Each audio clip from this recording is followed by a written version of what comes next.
Hey friends, it's Carolina with Always Expect More, and we are on block 15 of the Quilty 5K. We've gotten so far, just 7 more blocks after this, and then we've got our 22 blocks in our Quilty 5K. Today we're doing the rail fences block. Are you ready?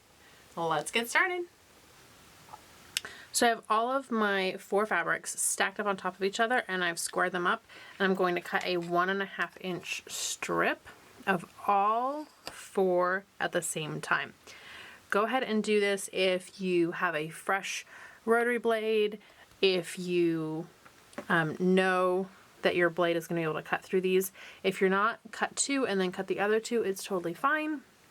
You don't want to be forcing things with a dull rotary blade.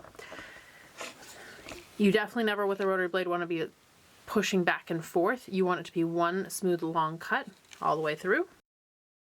And there we go. Now I have my 1.5 inch strip from all 4 different colors of fabric. And then I can cut these down if I want. The instructions say to have them 10 inches, but honestly, you can just keep them longer. I'm going to cut these in half with a pair of scissors. Just cut along the fold with a pair of scissors,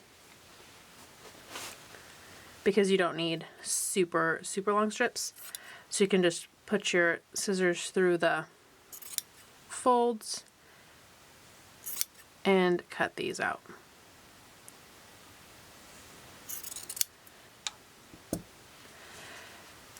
And then that'll be more than enough to make your blocks. If you're making any of the larger size blocks, double check the length that you need before you go cutting in the folds, obviously. But for this small 6 inch block, half a width of fabric is just perfect. And so that gets me there. And I'll just use these for sewing rather than worry about measuring the length.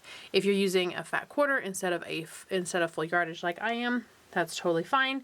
You just need 10 inches. So if you're cutting off the 18 inch edge or the 20 inch edge, either way, you'll still have plenty for. So I'll go ahead and take these to the sewing machine and we'll get started. This rail fences quilt block is made so much easier with strip piecing. We were able to cut all 4 fabrics at once, which is lovely. And now we're going to stitch quite a bit at the same time. So I'm putting it in pairs, my 2 greens and my 2 blues, and I'm just going to stitch along one side with a 1/4 inch seam. Just going to stitch up these pairs of rows, or these pairs of strips.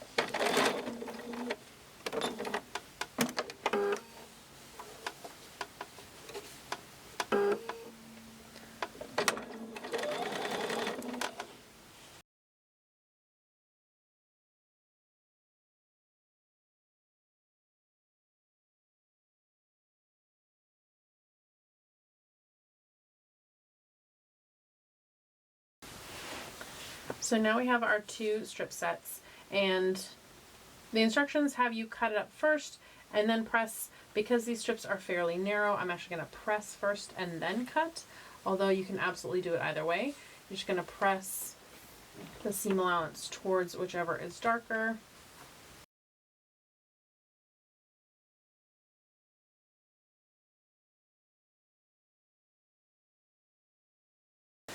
Now move your iron out of the way and grab a cutting mat, and you can cut this down.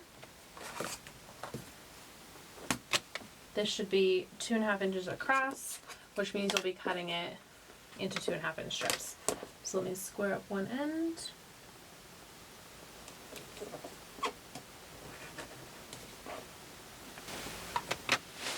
And then, of course, you can use your magnifying spot on dot lens as we cut down our 2.5 inch strips.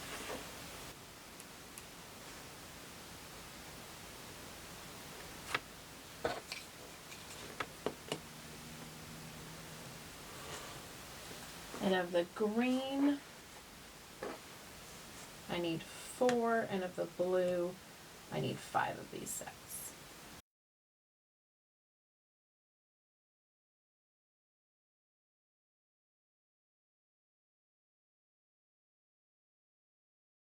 There we go.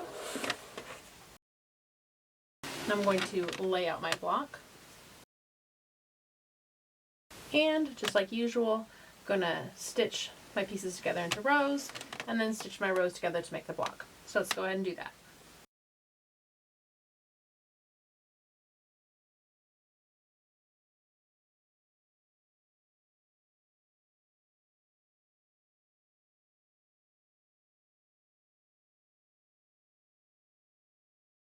When I press these, I want to press so that this seam stays. I don't press the seam back on top of itself because that'll get me a lot of bulk on top of a lot of bulk. So I'm going to press towards my green. And because my green alternates, that means I'm going to be pressing in on the first unit, out on the second, and then in on the third.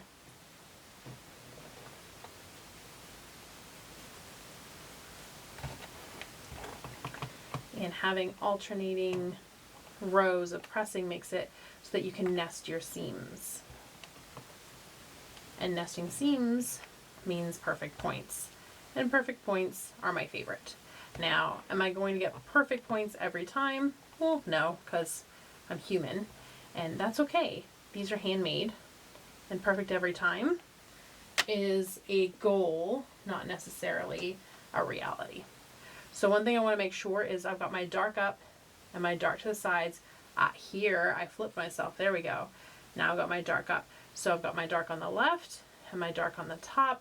And now this block is ready to sew together. So these rows are going to go like this.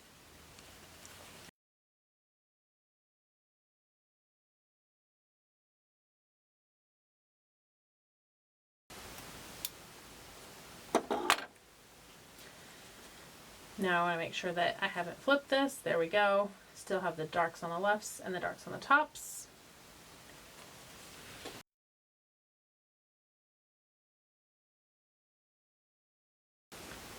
So now I can choose how to press this, whichever way I want.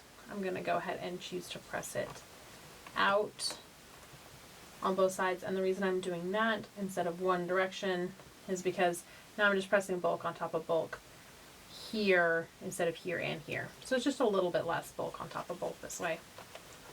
If you wanted to press them all in one direction, go ahead and press them all in one direction.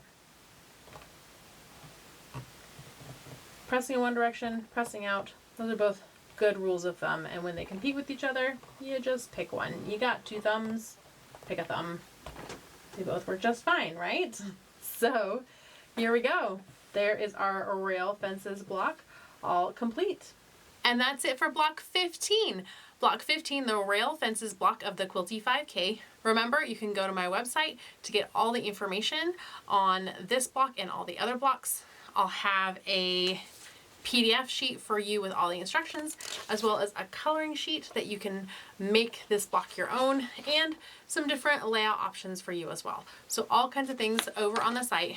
Remember to give this video a thumbs up, to subscribe to this channel so that you get all the updates. And if you have any questions or comments, leave those down below. You know I love your comments. If you've been following along, make sure that you put your blocks up on Instagram. You can tag #Quilty5K and tag me at Craftmore. That's more with 2 O's. I'd love to see your Quilty 5K blocks. Thanks so much for watching, and I'll see you right here again soon with another block in our Quilty 5K.